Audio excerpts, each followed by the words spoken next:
So on the night of the incident, I was accompanied by Asperger Schmidt, who's a management at Weasel News Media Services. We were currently in a rental vehicle, which I had keys to. A JB700W was the model. When we were driving around, it became apparent that this Camacho, we'd noticed it a couple of times, and that's when we initially realised, that this vehicle was potentially following us. Potentially, I initially thought it was because of the vehicle. As a result, I utilised my training, which I had in the Detention and Parole Bureau for surveillance, to head past key locations and repeating my routes to confirm my prejudice against the vehicle. We went to Mission Row twice. We went to LSC, where we parked up and browsed the catalogue briefly. During that time, the vehicle just sat opposite us in parking bays, and then as soon as we left, so did the vehicle. We actually lost it in the tunnels by LSC after quickly accelerating out of the premises. We ran back into the vehicle by coincidence, where I then confronted the driver and asked him why he was following us. As he said in his statement, he denied it. We then proceeded on our way, and yet again, the vehicle continued to follow us. Whilst we were, as this was, becoming a bit of a persistent threat for us, on a clear straight, I even increased the speed of my vehicle, hitting speeds of roughly 100 kilometers an hour. And as such, the Camacho increased its speed to match us. We took alleyways, obscure routes, passed by several key buildings with CCTV, such as Weasel News, several times, as well as some of my own personal businesses, in order to obtain evidence. It got to the point where the vehicle clearly had no intention of leaving us alone, despite us having a chat with the individual. So the passenger, Asbo, he called the LSPD and asked for them to meet us at Weasel News in several minutes' time. So we proceeded to drive around again through the city. By this point, we were probably about 10 to 15 minutes through a car journey with this individual behind us. And sure enough, as we approached Weasel News, we sped around the corner, and shortly behind us was the Camacho, again in excessive speeds, driving after us, and it was then intercepted by the police cruisers. The officers who saw the vehicle can contest to the fact it's it was clearly driving in an eager manner, to say the least. After multiple units arrived, I, under sworn officer testimony, ordered the arrest of the individual for stalking, as his actions directly coincided with the definition in the Los Santos Penal Code. And yeah, that's pretty much the situation concluded. We obviously obtained footage from Weasel News using Asbjorn's management status. I also will be able to access footage from my gun store, Fully Cocked, just around the corner, and LSC, Mission Row, to confirm that this vehicle was following us for a prolonged period of time. Like I said, roughly 10 to 15 minutes, I believe, is the time frame.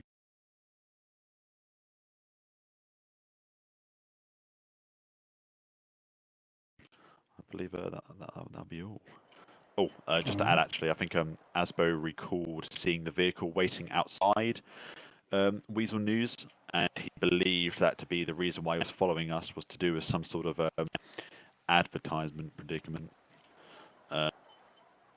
rather than the vehicle model, which I thought he might have taken a particular interest in.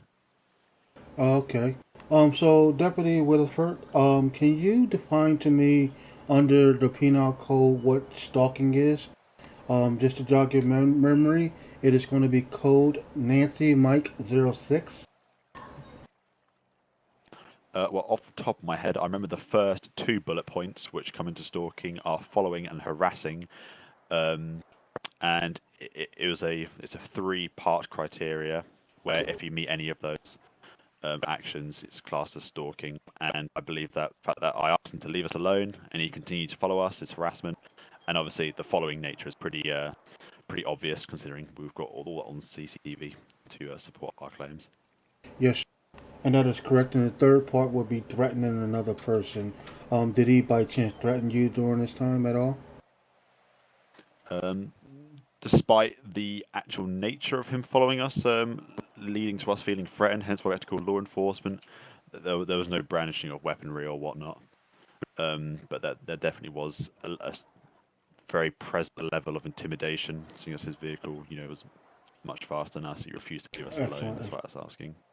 And And we were at both any confused. time, now, if I'm not mistaken, unless there's been changes since I was part of the sheriff department, there were other crimes broken by this individual, along with stalking. As you have stated that you were of excess of 100 kilometers per hour, which is 20 miles over 20 kilometers over the speed limit. Did you not tell the officers about this or any other crime that he broke during this time? No, I informed them of the fact that there was a moment in time where I had to be in excess of the speed limit because I feared for the safety of my passenger and myself. But like I said, this was on a clear, open straight where I wouldn't have been endangering to any member of the public. I think due to the quite minor, you know, nature of that offence, PD didn't really seem it necessary to charge him for speeding, Understand. nor So did I wish to pursue that as a charge on his record.